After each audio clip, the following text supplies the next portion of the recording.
allow me to reflect on this process. Choosing a vice president is one of the first real and really big decisions that a standard bearer makes. Of course, after deciding to offer himself to the nation.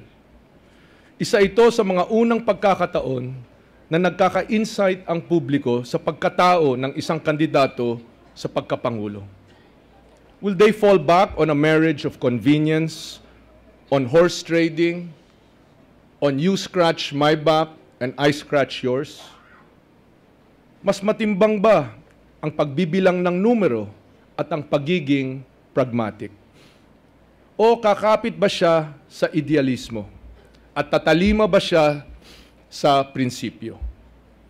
Napakahalaga nito dahil kung ano ang pamantayan o konsiderasyon na ginamit, malamang ganun din ang maaasahan ng tao when it comes time to govern.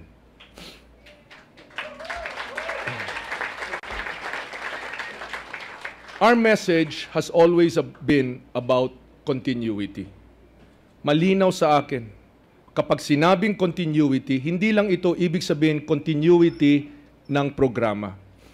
Ang hanap natin talaga, continuity sa prinsipyo, sa integridad, sa malasakit at katapatan, sa pag-una ng bayan bago ang sarili. Si Leni Robredo, tiyak natin, swak na swak sa mga batayang prinsipyo at sagad to the bones ang paniniwala sa daang matuwid.